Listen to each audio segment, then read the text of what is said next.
obviously AI is very powerful, vibe coding is very powerful, but they have also changed some of the things from the database perspective, which was in our experience mission critical for ERP transactional processing, which is what is different. That's what we have discovered based on our research, and that's why they are able to do a lot more and what they are able to do from their capabilities perspective. Growing a business requires a holistic approach that extends beyond sales and marketing. This approach needs alignment among people, processes, and technologies. So if you're a business owner, operations, or finance leader looking to learn growth strategies from your peers and competitors, you're tuned into the right podcast. Welcome to the WBS Podcast, where scalable growth using business systems is our number one priority. Now, here is your host, Sam Gupta. Hello, hey guys. So we are just starting. We are going to have our panelists joining in and attendees. Hopefully you guys can see us, hear us. If you are, please confirm that you can hear us. That's always a good validation. In general, the way we like to keep these webinars, it's going to be extremely conversational. So we would love to see your comments, experiences, stories. If you guys have a chance, you can post your comments either through just in the chat box or Q&A. Hey, Will, good to see you. And thank you so much for confirming that. Good morning. All right, guys. So I'm going to do the quick intro about the webinar and provide some more insights, and then we can do the intros for our team as well. So Sam Gupta, I'm your host and host of the WBS Rocks podcast. And this webinar conversation is also broadcasted through that. If you prefer audio form, you can check there. If you want to be alerted for our future webinars, the easiest way would be to go over our events and webinar page on Elevate IQ website. That's why you can be updated. You can subscribe on our newsletter as well if you want to do that. Now, today's topic is dual entry, and this is the first webinar that we are doing for our review series, which was extremely popular. We were doing it on the StreamYard platform before. It's been roughly a year. I don't think we have done, as many reviews, but we are starting back again because of the requests that we get from the community that these were really helpful for the community. We have put a lot more effort this time. So you are going to see a lot more intel, but we'll provide some background in terms of how we think about these reviews, where we gather the intel. So we are going to get to that. Now, let's start with the intros. Phil, do you want to go first? Sure, happy to, Sam. Hi, everybody. You can hear me okay? Yeah, good. Perfect. I'm Phil Kerper, Managing Director of Ringling Business Solutions. I come to you after 25 years in the CEO position at a variety of companies, and this year we're celebrating our 5th year consulting with Ringling Business Solutions. So it's awesome to be here, Sam. Looking forward to a great webinar. Yeah, Phil, I always love to partner with you. You offer some great insights from the executive perspective, and you have been executive yourself. So it's always good to have you. Thank you so much for being here, Phil. Andy, do you want to go next? Oh, certainly, Sam. Again, thanks so much for inviting me. I always enjoy these opportunities. My name's Andy Pratico. I've been involved in the ERP business for manufacturing all my life. I've worked with manufacturers all over the US, all over Canada, and I help companies uncover the truth about ERPs before they buy. So if anyone's thinking about those kinds of processes, I'm always happy to help. Yeah, and Andy is amazing. I don't think anybody has been in the ERP industry as long as Andy has been. Because I'm so old. That's why, though. So we are going to get a lot of history lesson today, from Andy. Thank you so much, Andy, for being here. Shrestha, do you want to go next? Yeah, thank you, Sam. Hi, everyone. My name is Shrestha Das, and I'm working as an industry research analyst at Elevate IQ. Excited to be back here, and I'm looking forward to learning a lot today about dual entry. And Shasta, I know you do a lot of research, much more than I'm able to spend time. So I would love to see your insights because you bring a very unique perspective as well to the table. So thank you so much for being here. Thank you, Sam.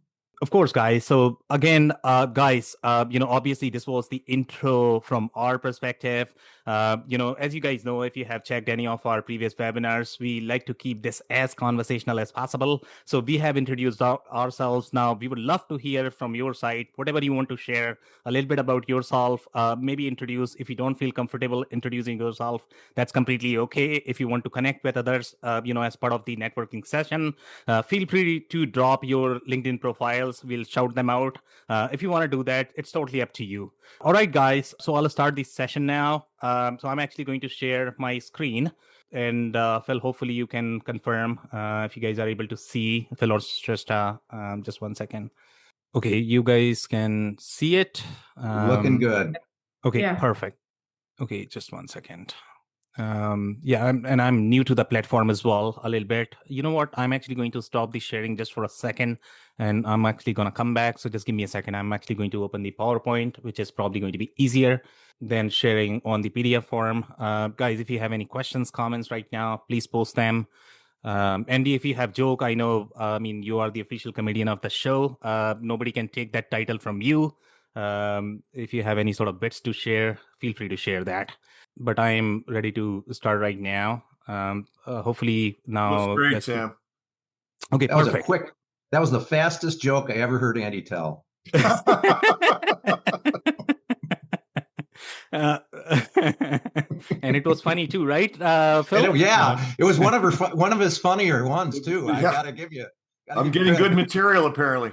Yeah, Amazing. Andy only has funny jokes, and he jokes about humor too, right, Andy? Anyways, over to you, Sam. Okay, perfect, guys. So let's start. So obviously, this time, again, if you have checked our reviews previously, we used to provide a lot of context, from the public information perspective. So you have a little bit of data sources here where we get our data, where we get our insights to be able to review these things. Obviously, the platform DualEntry is the name of the platform that we are reviewing today. It's fairly new in the market. The majority of the AI native platforms are fairly new as well, but they are very exciting. The kind of things that they are doing, obviously, the customers need to have them on their radar, and that's the reason why we feel obligated to cover them, as the beginning of the series. So, from our content perspective, we are utilizing several different sources. Our biggest source always is going to be financial information. We find a lot more truth there compared to marketing claims. So that is always the first one.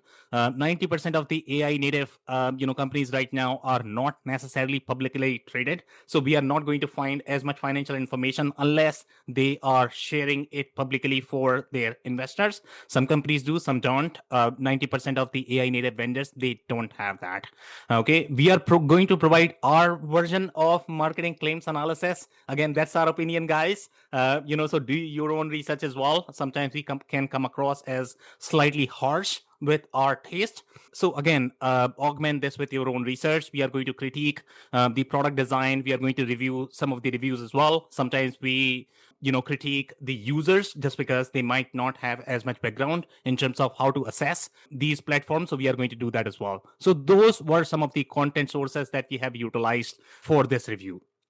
Now, coming back to DualEntry, when you look at this platform, obviously it is the AI native category. And Phil, I know that before in the pre-show, we wanted to cover what AI native is.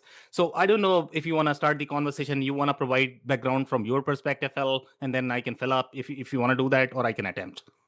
Yeah. So as I understand the term, it's ERP platforms that were AI first and then built up from there. So AI is fundamental to the foundation of the platform, and then ERP is built on top, versus a traditional ERP platform that adds AI after the fact.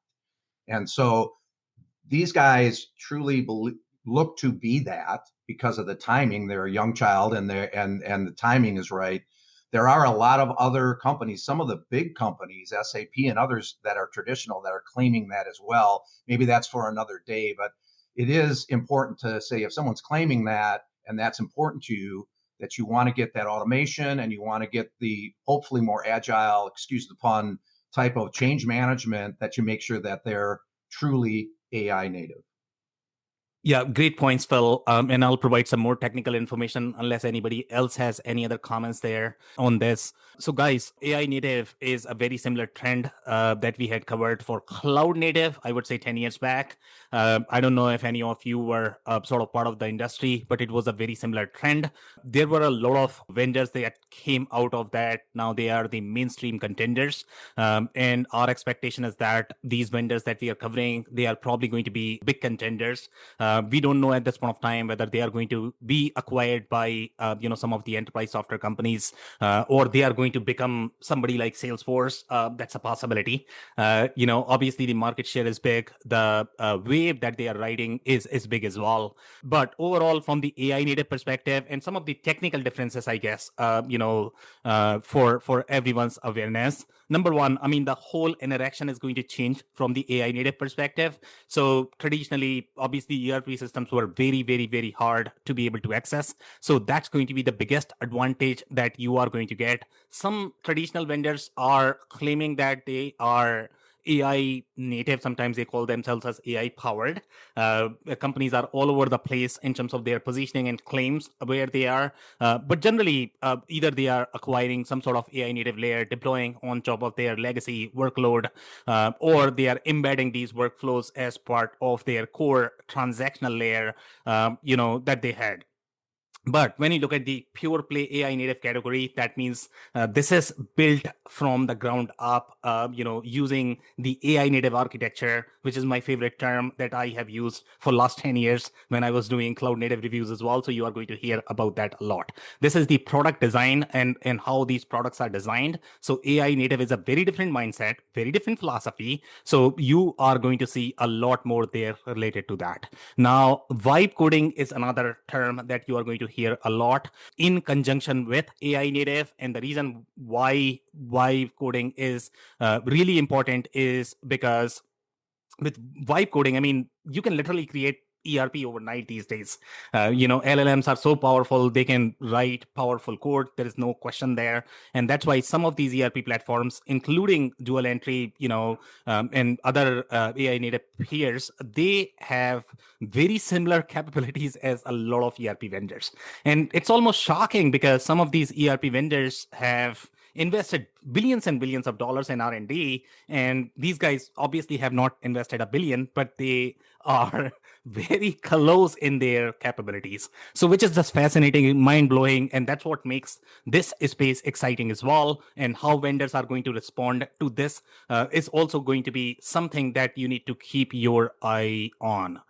So obviously vibe coding is very interesting, not only from the product design perspective, but also for your own custom features that you are going to build. It's going to be much easier to be able to configure, customize, and implement, just because it's a very different configuration model. So the whole ERP definition is changing in 2026, and that's what makes this very, very, very compelling and dual entry very exciting. That's why you have a lot of really big investors in the market. They are pouring money left and right on these platforms. Phil, I know you unmuted. You have a comment? Yeah, very quickly, because I don't want to go too much off the core, but that got my attention. I did look it up and study that a little bit in the blocks that they use. And the promise here of not being do a full ERP implementation and make it so difficult to change it as you add business processes or change your business. And that almost becomes a long tent in the pole, is changing the ERP. If this truly allows a lot more flexibility and speed of change with business processes, that's very promising. It is very promising. Thank you so much for covering that, Phil. If you guys have any other comments, we can take those, or I can keep moving here. All right, guys. So here, Do you obviously, see the question there? I do see the question. Let me cover that, Phil. Thank you so much for noticing that. So we have question from Shrestha. Shrestha, thank you so much for asking that question. So Shrestha is asking, okay, when buyers hear AI native, what's the most common misconceptions do we see during early stage evaluations? And Shrestha, I'm going to be completely honest right now. Okay. when we were doing cloud native, we were coming across cloud native a lot more in the deals, to be completely honest. Okay. And that's how we sort of started evaluating cloud native back in the days. Okay. Maybe they had a lot more time to develop and, invest in go-to-market strategies. So that's why cloud native was very different. Here, it's different. We are not getting as much inquiries about AI native. It does not mean that we are not getting inquiries for AI right now. Customers are asking for AI capabilities, but AI could be all over the place. Now, customers, in our experience, don't necessarily understand what AI native truly is. So that's where hopefully these sessions can help them in assessing that. So I don't know if that answers your question, but misconceptions are going to be all over the place because obviously there's a lot of noise in the market. Yeah. Okay, I'll perfect. just make a quick comment on that. Yeah, please. Obviously you were mentioning about the native cloud moniker that was used 5-10 years ago versus everyone claiming to be cloud, or like you coined, Sam, fake cloud. Yeah. To now we have the native AI architecture, and I do see that requirement, as I did 5-10 years ago about native cloud on RFPs and such like that. But the reality is it depends on what the company is trying to achieve. It's got nothing. I mean, technology is an amazing thing, and as Phil said, this is kind of like the next level of advancement of low code, no code, right? I mean, you can basically make the systems do what you need it to do now with these native AI, but that doesn't necessarily mean that it's going to meet your needs still. You have to focus on what your requirements are, and if AI native meets those needs, fantastic. And you are so right. And thank you so much for bringing that up. And I'm glad that you're using the term low code, no code, because these platforms are definitely coming across as more low code, no code. Some are slightly heavier in functionality, but for the most part, they do come across as a little bit, low code, no code, as opposed to a real ERP. So thank you so much, Andy, once again for bringing that up. And I don't know, we haven't decided whether we are going to, launch a buzzword called fake AI. There is a possibility. You never know. We might do that, Andy. Fake AI? Did you say that? I love it. Fake AI. Fake I love AI. it. Yeah. Fake cloud. All right, guys. So let's go back to DualEntry. So here, obviously, I mean, these guys have made the biggest splash. I would say they are probably the newest entrant, even among AI native players as well. But they have very high funding. One of the most credible investors are behind this company, and they are making perhaps the biggest splash even among the AI native vendors. Again, that's why DualEntry is very exciting. Now, overall, in terms of competition, that the real competition you are looking at, Roulette, is another one that we are doing the review probably in 2 weeks. Everest is another one. Again, these are all great vendors. And if you're excited about AI native, you should probably look at everyone as opposed to looking at just one. So, the real competition or the rivals are going to be Relate, Everest, and Campfire. Those four are probably very close in terms of their capabilities, maturity. Others might not be as comparable, I would say. Did you say Roulette, Sam? Is that the one you said? Sorry, what was that, Andy? Did you name one called Roulette? Is that what I heard? Yeah. That sounds like a gamble, doesn't it? Yeah, it does sound like. You guys might have a story. I think Phil is, smiling there. Isn't ERP spin the wheel in the first place, Andy? There's no question about that, Phil. Yeah. And Andy, I'm not too sure if you want to pick that name for an ERP, so I think that's going to be a critique on the name itself. Yeah, ERP is a gamble. That would be a good Big one. gamble, right? That is something. It's like I think there was a joke on Swindle. Somebody made a joke on that if you are in the ERP community, you don't want to have that name, I guess. Okay, guys, so let's go back here. So, obviously we have the traditional ERP systems as well. And I don't know if I want to use the term traditional, to be completely honest. It might not be fair to them. So I want to be a little careful. But these are, different categories, different systems. So just look at it that way. So here, obviously, you have NetSuite, Acumatica. They were sort of cloud native. That's how they were born. So you have that. SAP S/4HANA is even more traditional, but again, I'm being careful here in using that term. I don't want to use that, but SAP S/4HANA has been in the market for a very long time. They have re-architected their platform for the cloud native architecture as well. They are going to have a lot of AI capabilities too, but naturally, I mean, they are not necessarily AI native. AI native is a very different definition, at least from our perspective. Some more context. I think I have already touched on some of these points. Obviously these guys are very well invested, and we are going to talk about their investors and investment just in a second. In terms of the industries right now, where we have noticed their logos, successes, based on whatever research we have done, we are finding their success in SaaS, tech, fintech, real estate, a lot service-centric companies, not necessarily product-centric companies. But that's how the majority of the cloud native platforms also started. They were probably the cloud accounting platforms before they became ERP. But again, that was a very different mindset. They had relational, data sets underneath. So for them, it was much easier to grow, from the functional perspective. This mindset is very different. And again, we are going to talk about all of that in just a second. So where we have noticed whose markets are being disrupted, and again, this is coming from our research based on the case studies, based on user commentary, whatever research that we had, performed from the public sources. But QuickBooks, Xero, in some cases, Odoo, Zoho, NetSuite, and Sage Intacct are probably going to be the ones that are being disrupted. And the industries are also aligned there. These were the vendors which were doing really well in these spaces. So their market share, are being disrupted predominantly. Okay, so a little bit about our, positioning in quadrant, and this is obviously our opinion. So right now we are ranking them at number 26, and and again, you might not be able to see this quadrant right now. It might be too small, and I don't have a way to zoom in on this. But if you want to check the quadrant, they are published on our website. You can be in touch with us as well if you want a deeper look at this. But majority of the cloud native vendors are somewhere here. This is DualEntry, I guess. Relate is right here. They are very, very, very close.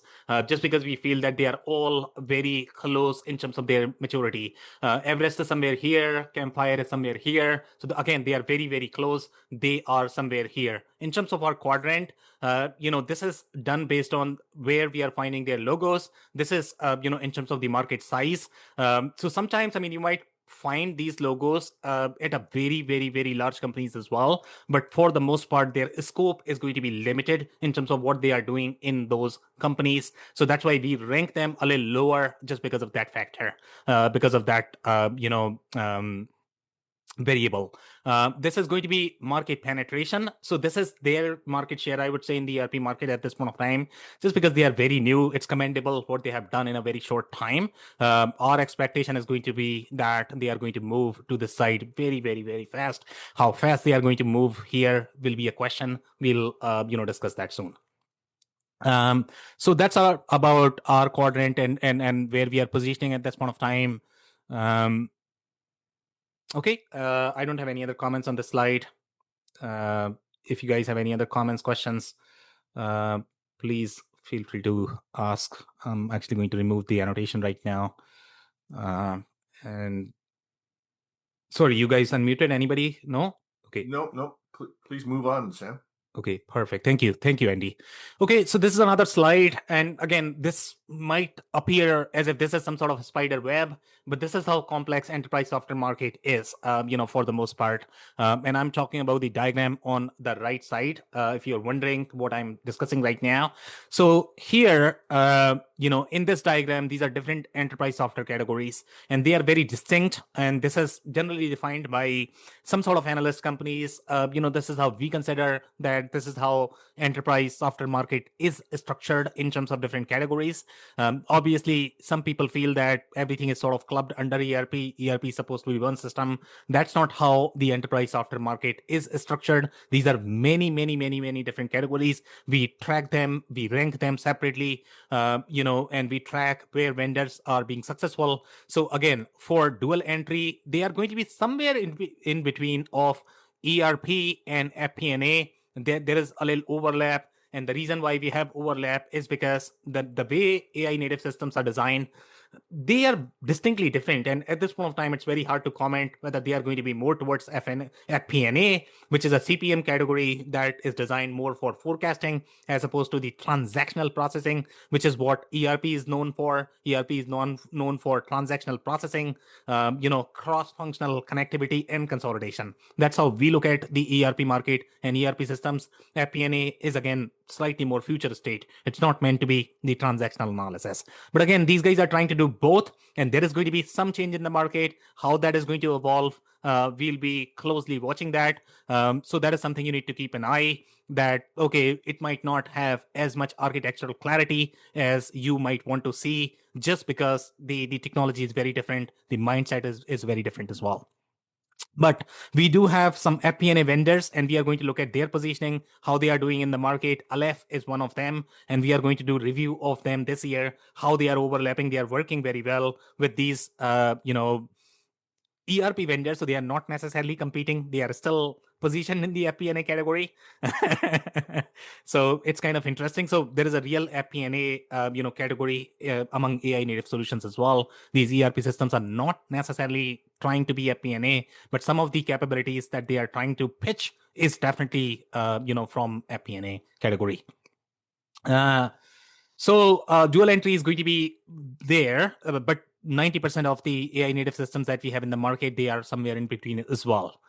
Right now, they don't have any sort of overlap with the operational categories, and operational categories are going to be any sort of manufacturing, procurement, inventory. They have some functionality, but they don't have as much overlap right now. They don't have as much success right now there either. Okay, they have a lot more overlap with HCM. If you look at any sort of service-centric ERP, they had a lot more overlap with HRIS, HCM software, and dual entry is obviously trying to have the overlap there as well.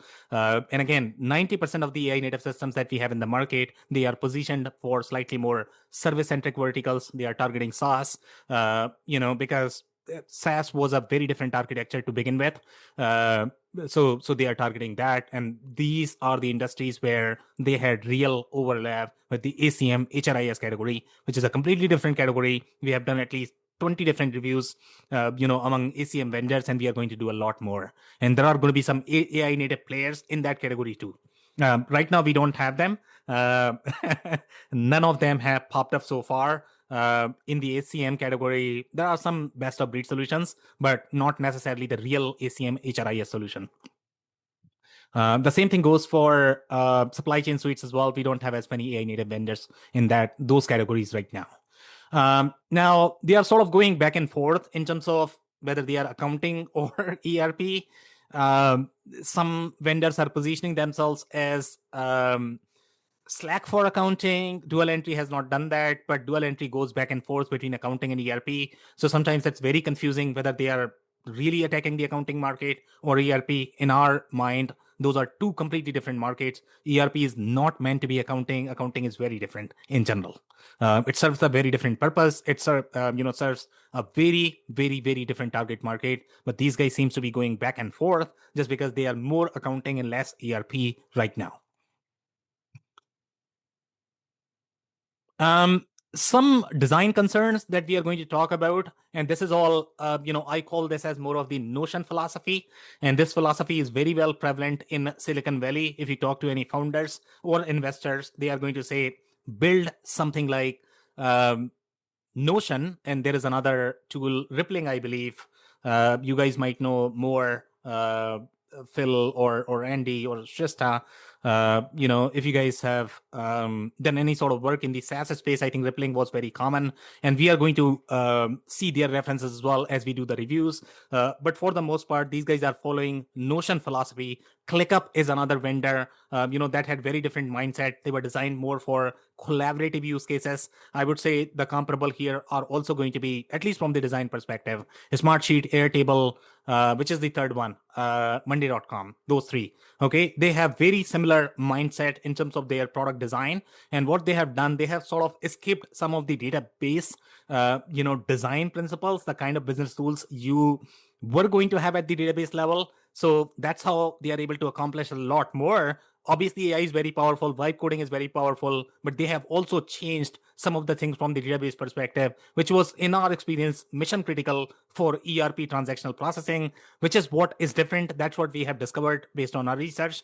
And that's why they are able to do a lot more, and what they are able to do from their capabilities perspective. So we'll touch on that, but Notion philosophy, we are going to talk a lot. You can research on that. It's very common, among Silicon Valley founders. If you speak to anybody in Silicon Valley, they will probably know what I'm talking about. Questions, comments? No. Okay, so I'll keep moving. Please. Quick comment, sorry, Sam, on your second point there. If you go back to that slide, they do appear. I don't think you can say this narrow of functionality is ERP. So I'll just get in front of that. ERP has to be much broader in my mind of connecting business practices, but they're more than FP&A because they do have functionality and efficiency gains in the financial transaction processes. So from a standpoint that they're actually making transactional processes happen and making them efficient, like an ERP, on the financial side, they seem to have some pretty nice functionality. They do. And thank you so much, Phil, for that comment. Unless you guys have any other follow-ups there, I can keep moving here. Okay, so this slide, so this is, and we have sort of shied away from using the cheer term because initially we didn't like it, but now we are actually using it. Cheers were very common in the ERP industry. I'm pretty sure Andy has seen this before. A lot of other, consulting firms, analyst firms, they were using tiers because tiers is how ERP categories are structured, the kind of target market that they are trying to attack. So there is some sort of phenomena of tier. This is not formal through any agencies as such. This is our version, our opinion. So whether you like it or not, that's totally up to you, but we are going to present this. So in our mind, we are positioning DualEntry and majority of the AI native vendors at this point of time in tier 7. And the reason why we are positioning them as tier 7 is because they have taken some shortcuts in terms of their design. So in our mind, the outcome is not necessarily going to be comparable with the traditional ERP vendors, at least as of today. Again, we have not seen enough cases for us to be informed in our commentary. So that's what we are going to do research, and we are going to update our opinion as well. But right now they are somewhere in tier 7, and a lot of these vendors, and we have done reviews about them as well, and we were probably very, very, very strong in our opinion for these vendors. The only reason why we don't rank them as mainstream ERP is because we feel that they have taken some sort of shortcut from their data model, process model perspective, and they would have challenges from the mainstream ERP comparison perspective. That is not to say that these vendors are not good. They are equally good. They serve very different purpose. They are designed for ease of use, and not every company can afford to handle ERP workload, which is supposed to be very complex, very challenging. It's a nightmare. So it's not that everybody has to be ERP, but I mean, tiering is more of an indication where they all fit in terms of the tier structure with respect to their target market. We'll be touching this model with every single review that we do, and why, and how they are sort of captured. But right now, we are looking at DualEntry, which is sort of tier 7. These are going to be enterprise vendors here, which is SAP S/4HANA, Oracle, Cloud ERP, MS Dynamics. Tier 2, for the most part, they have a lot of shared services functionality, a lot more operational intertwinedness for the global capabilities that some of the smaller systems are not going to have. Smaller systems may have some entities, but they are not going to be as rich from the multi-entity global footprint perspective. So that's where I guess that the distinction is very different. The product design mindset is very different for each of these categories, and they are designed for a very specific market segment. Okay. If you don't mind a quick history lesson, Sam. Please. The whole tier concept of ERPs was defined originally by Gartner, or back then they were called the Gartner Group. Yeah. And I mean, basically it's designed to group competitive products more or less. But the fact is that It's got nothing to do with quality. It has everything to do with functionality and a company's requirements. So even though there's dual entries in, as you put, tier 7, that doesn't mean it's not as good for a specific company as the S/4HANA would be in tier 1. It depends on the company's specific expectations.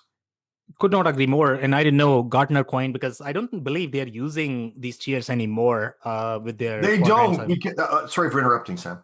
No, go ahead, Andy. Sorry, go. They don't, because kind of when Gartner first coined the phrase of the tiers, everybody else mimicked them and became evolving that tier concept. But I think Gartner decided that they want to be a leader, not a follower, and they're coming up with their new ideas now. Yeah, no, I mean, that's great insight. I didn't know that, that they had tiers. Obviously, their quadrants seem to be a little bit enterprise biased in our experience. They have some emerging categories as well, but they don't necessarily rank the emerging sort of players. That's our experience, but again, that's our opinion. No, absolutely. It obviously makes sense what you've done here, Sam. Yeah, thank you so much, Andy. Okay.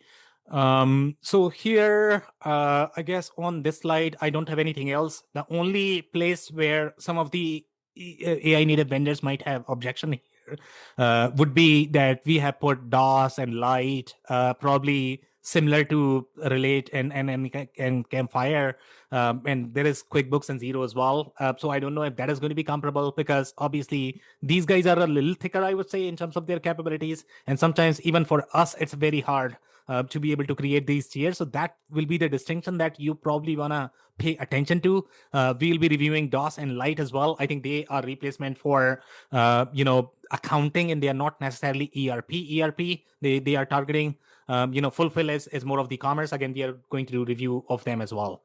We have a comment in the audience, guys. If you have any other questions, comments, please bring them to our attention. Do you see the question there, Sam? I do see. Thank you so much, Phil. Okay, so the question is from Will. Will, from your analysis, what would cause like a dual entry, for example, to be moved up to a higher tier in your list? Would it be functionality, proven use cases, market penetration? So from our experience, well, and again, I don't think any company is going to move from AI native to another category in next 5 years. Right now, it's going to be just one side entry coming to AI native.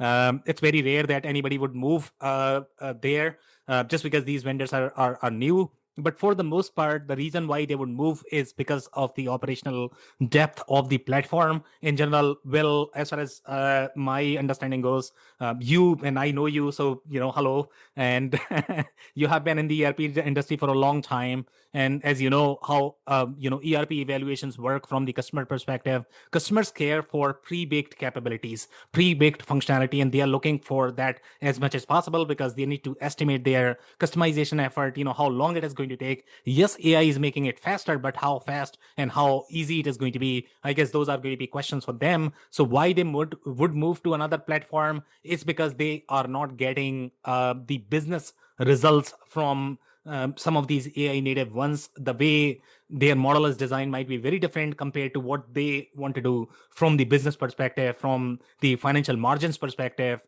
That's why they would move to something like bigger platform. And again, there are some business concepts, and Phil might want talk about those a little bit more. Again, this is coming from finance. You have things such as your shared services model, the way you want to collaborate with different subsidiaries, and this is all operational exchange, the way you would structure your operations. So this is all related to business strategy. So depending upon what you want to do from your business perspective will dictate whether you are going to be happy with one of these AI native platforms or want to move to slightly upper tiers. Yeah, and Will, I think you hit three of the reasons that a dual entry could move a tier up or what have you. I would say think of this chart as breadth and depth. Yeah. So let's say that they really prove themselves as having comprehensive depth in the accounting process management that's better than some of the people in tier 6 or tier 5. That may cause them to move up. The more common is probably they start adding capability where they expand, so they've got some additional breadth in other areas that may also cause them. So it's the combination of how deep are they in functionality? And I think your experience, proven use cases, market penetration is in there too. But how deep are they in proven functionality, and how wide are they in proven functionality? That probably moves them around this chart. Could not agree more. Thank you so much, Phil, for that comment. I'll keep moving here if you guys don't have anything else. So this is the comparison chart, and we always like to compare the rivals, just because our opinion is that if you are including dual entry, then you are probably looking at some of these platforms. And if you're looking at something completely off, then things are not going in the right direction. So if you really care for AI native, then you are probably going to look for these categories. You might include some of the other traditional vendors as well. But if you are really into AI native, you care for AI native, then these 4 or 5 are probably going to be the vendors that you are probably going to be evaluating. So again, the pros are going to be very similar: faster implementation, easier to use, conversational reporting, which is going to be a thing, I would say, of the AI native era, regardless of whether it is going to be AI native, AI powered. Could you describe what conversational reporting means, please, Sam? It's like the way you use ChatGPT, Right. Andy. So traditional use case in terms of the interaction with ERP platforms would be that you need to remember 2000 different screen names and 2000 different, shortcuts and keyboard shortcuts to be able to use an ERP platform. And that's what was the nightmare. That's why everybody sort of hated ERP systems. So this is where I guess now you can literally talk to your ERP system the way you would talk to Alexa is probably the best example, which is what I love in terms of having that conversation. Even though Amazon could never sort of replicate the same experience with Alexa, but now they are enabling AI behind, I guess. So it's probably they might integrate with ERPs as well. I guess you never know in the back end. But conversational meaning you can have a real conversation. You don't need to know a lot to be able to have the conversation. You are going to get feedback the way you are going to have conversation with a human. That's the conversational reporting, and that's where I guess there is a real threat for the consulting firms as well, because this is the majority of the work that consulting firms like us used to do. So now if that is all going to be done by AI, okay, where do sort of consulting companies fit in the equation is also going to be a question that hopefully we'll get some answers in the next few years.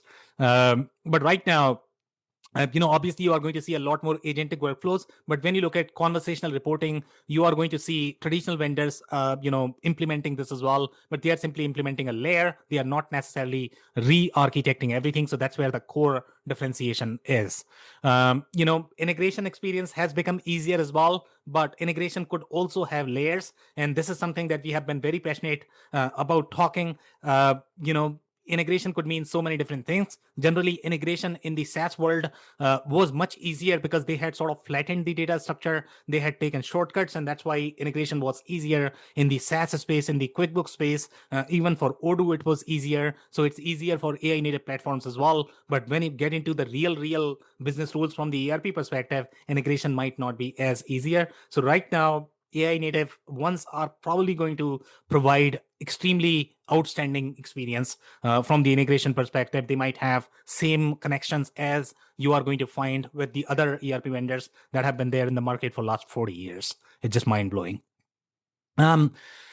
So our concern, I would say, the GL layer is where the major concern is overall in terms of the product design. We appreciate AI capabilities, but the way the data model database is designed, we don't feel that this would produce the same transactional outcome. But the question is going to be, do we really need ERP centric outcome? Is this going to be a new category? So these are going to be the question that we hopefully will find answers in the next few years. But right now, those would be our concerns.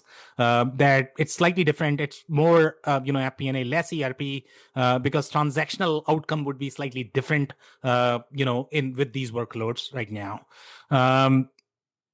Customer vendor master, as far as our understanding goes, it's not as deep as some of the mainstream categories. You would need that for data quality, data integrity from our perspective, based on what we have seen in the ERP space. Myself, I have not been in the ERP industry for as long as Phil or Andy. I've been there only for 20 years.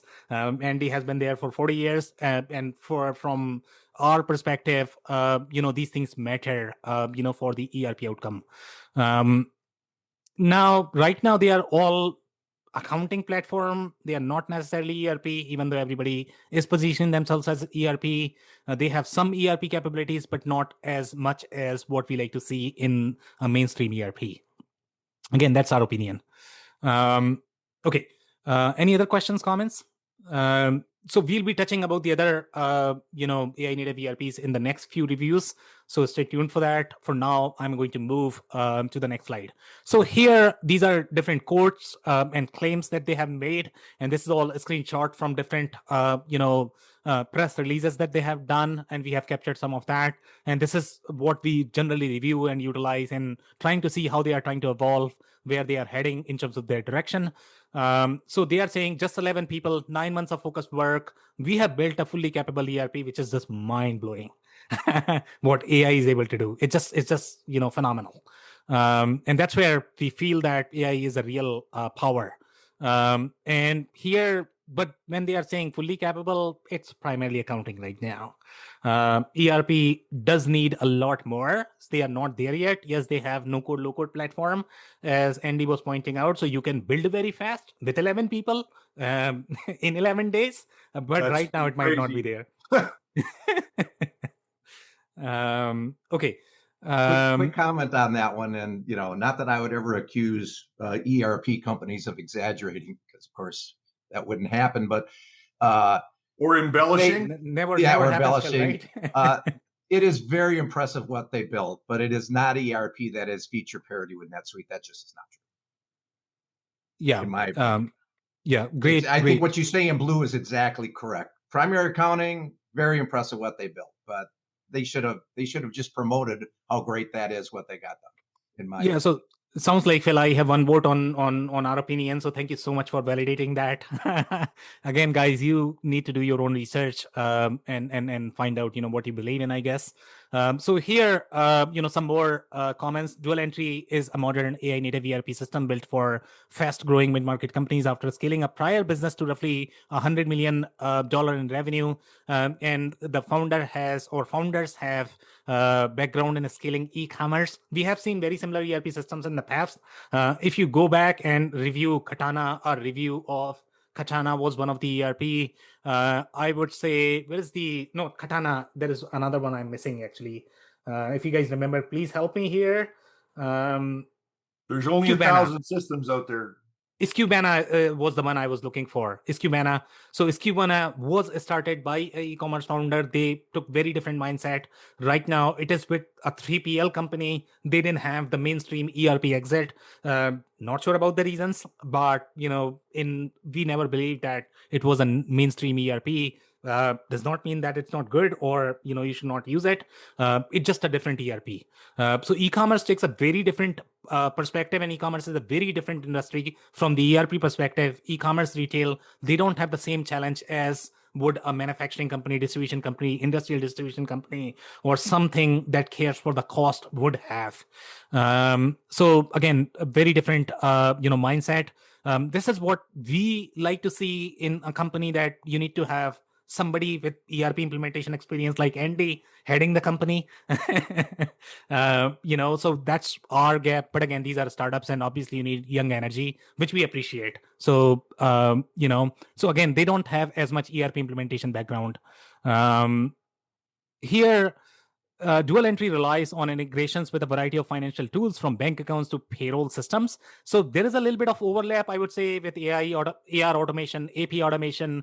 These categories are being overlapped as well. The way they were positioned, NetSuite sort of had bridged the gap with respect to integration, but they had a lot of challenges from the data model perspective. So they could not provide the same experience as what AI native is going to provide.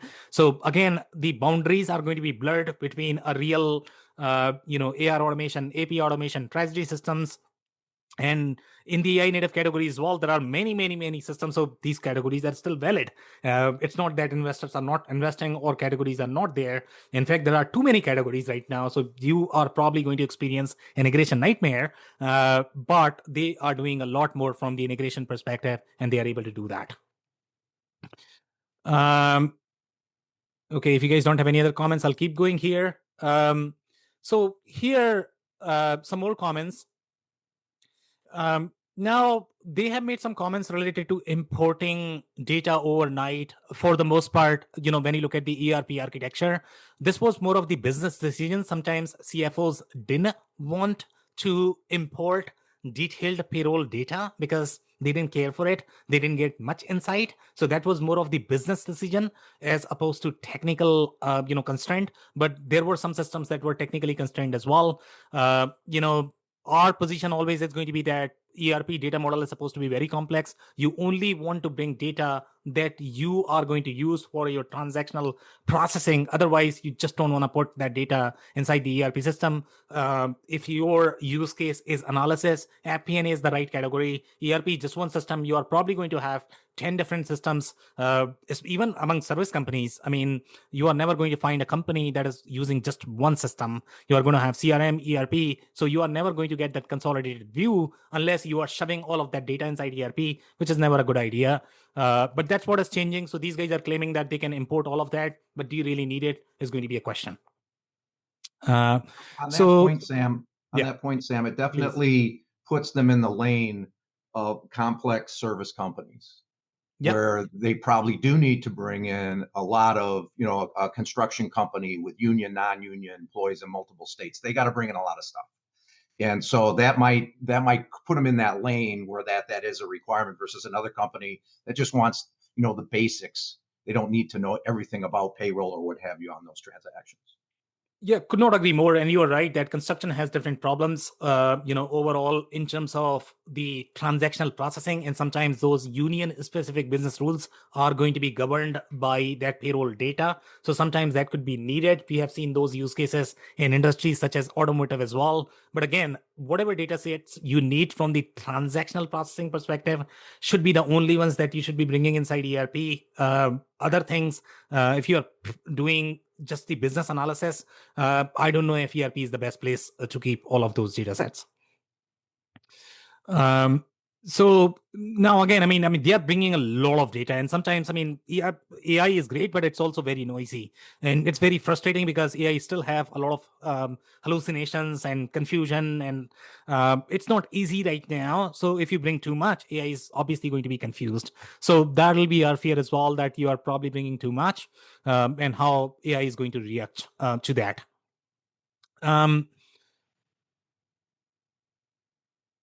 So payroll was DualEntry's top integration priority, and obviously the industries that they are in, most of those industries are probably going to request some sort of payroll. That's why it is their priority, and that's why we believe that their primary vertical is sort of service centric. That's why they are making all of these decisions. They have integrated with marketplace, and I would position Finch as more of marketplace, and they are doing slightly more canonical data across payroll vendors. And this was a huge problem in the HR space, payroll space, where let's say if you are working with a lot of different PEOs, if you are doing operations in, I don't know, maybe 5 countries, you are probably going to have 5 professional employer organization is the right term for PEO, I believe. Don't quote me on that acronym, but PEO is the organization that can outsource all of your HR processes. So generally, companies need to work with a lot of them. Most of the service companies will be present in several countries, and that's why they have a lot of different PEOs. So HR becomes a huge priority for them in harmonizing those processes.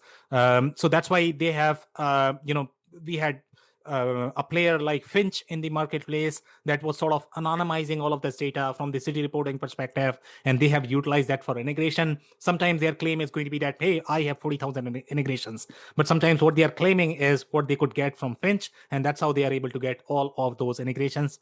So just a quick bit there to be able to understand where they are coming from. If you guys don't have any other comments, I'll keep going here. So we don't have a lot of time. We can probably keep 1 minute for the questions, comments. But here, DualEntry AI-native ERP launched from stealth today, and this was in 2025. Can you believe this? So they have been in the market literally for a year. 2 months old, very, very, very young.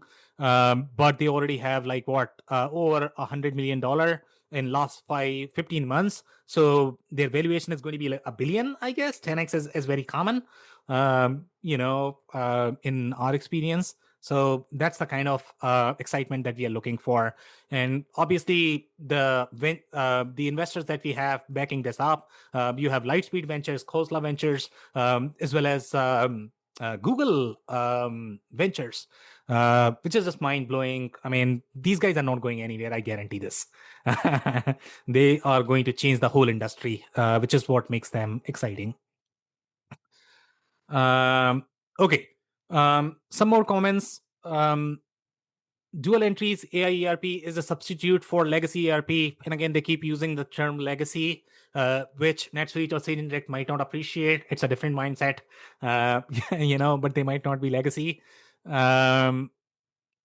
Okay, so some comments here. I think this is probably a very interesting comment. So they have referred to them as DualEntry's all-in-one accounting suite at a lot of different places in their marketing materials. I don't know if that is going to change, but right now, or the way they started, they were positioning themselves as more of the accounting. So they sort of go back and forth, and I don't know where they are going to be. Accounting itself is a very big market, much bigger market than ERP, much easier market to penetrate. In fact, Odoo has had a lot of success in the accounting market. So why do you want to be ERP?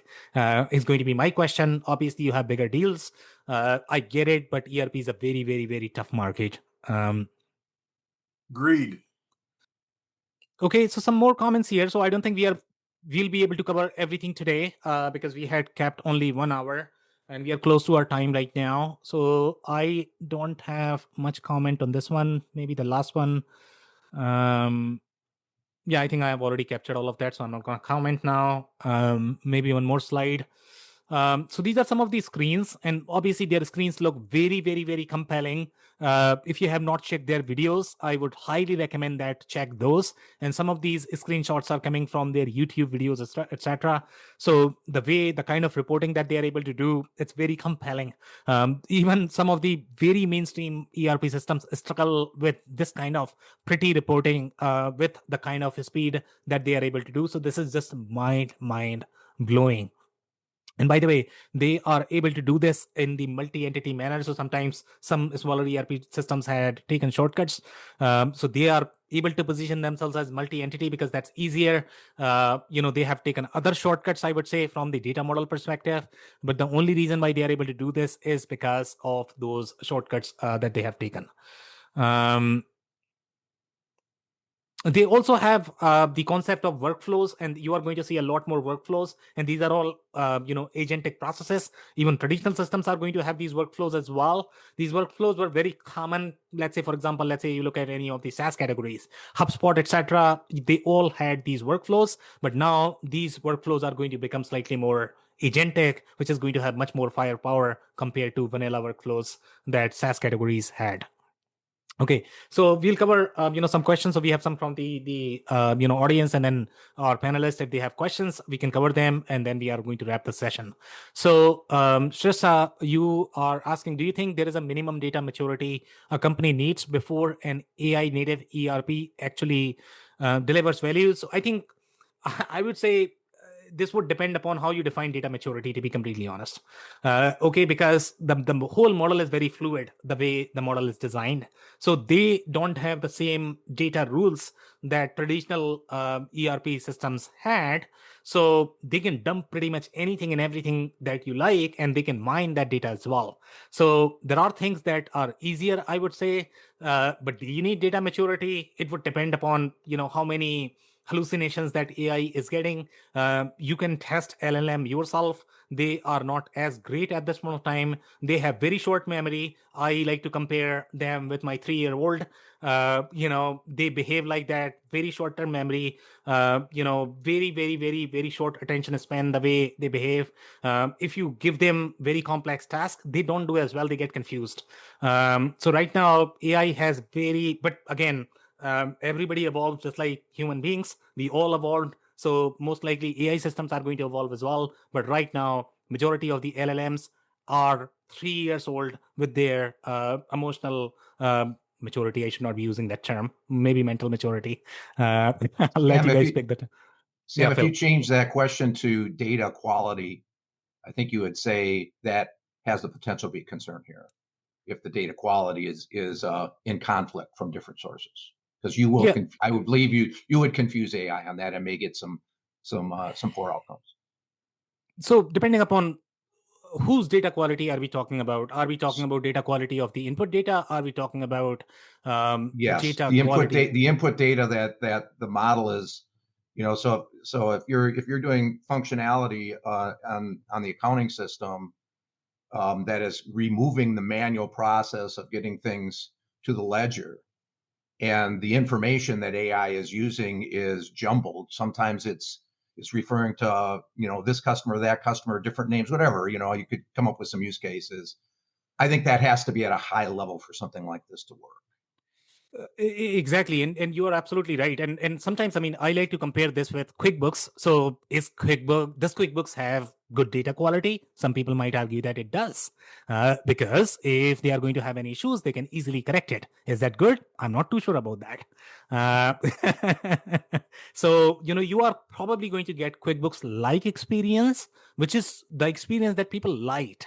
Now, is that scalable? That's going to be a question, from the business strategy perspective. So again, I think this is very early stage at this point of time, and we are probably going to do the round two just for dual entry, because we had 22 different slides that we wanted to cover. We could not cover, so we'll probably come back this year itself, cover more insights on dual entry. So stay tuned for that if you're watching this right now or offline. So stay tuned for that, and we are going to bring more of these reviews in the next few weeks. Stay tuned for that. Unless you guys have any other comments, are we good? Phil, Andy, Shristha? Yeah. Okay. Yeah, we're good. I was Okay. just gonna end my comment with I think the name or the brand name of this product is been very, very well thought out. I mean, you were mentioning about data quality with QuickBooks, and you're right, depends who you speak to. But I think the big differentiation is the fact that this allows, or pardon me, enforces dual entry, which, depending upon how they market and how they gain traction in the industry, it could cause quite a lot of impact into the QuickBooks environment. Yeah, Yeah, and I'll just quickly hit that. Yeah, I dinged them for overstating, when, in my opinion, where they're at in a couple of months as far as capability. But what they have is very exciting and promising. Yeah, Love what they're trying to do here. they don't need to And exaggerate. yeah, they get it. Say what you've done. It's fantastic. And if I have a lane where I really want to automate and improve my processes on the finance side, I would take a hard look at these guys. Absolutely. yeah, could not agree more. I think, Phil, you are absolutely right that they should be part of evaluation. If we are not evaluating them, just because these are newer vendors does not mean that they cannot be part of the evaluation. They are very exciting, very well funded. And these are the companies that are going to become really big very fast. So that's it, guys. I'm going to wrap unless you guys have any other comments. By the way, Andy, sorry, Phil, you had something? No, I'm good. Okay, perfect. So Andy, on your comment, dual entry, if you guys want to have fun, check Reddit, because there is a lot of conversation chatter about dual entry. Some people liked it, some people don't, but dual entry is supposed to be the foundational accounting equation. That's given, I guess. But people had fun on Reddit, so check that out if you want to check that. Depending upon how much you value opinions on Reddit, of course. Exactly. I mean, that's pure noise, obviously. Yeah, it is. Amazing. Thank you so much, guys. Once again for joining. This was the review of dual entry, and we are going to have this available on demand as well if you want to check that. And again, we'll come back with more reviews in the near future. So, subscribe to our newsletter. Watch our page for events and webinar on the Elevate IQ site. On that note, thank you so much, everybody, for tuning in. Thank you for listening to another episode of the WBS Podcast. Be sure to subscribe on your favorite podcasting platform so you never miss an episode. For more information on growth strategies for SMBs using ERP and digital transformation, check out our community at WBS.rocks. We'll see you next time.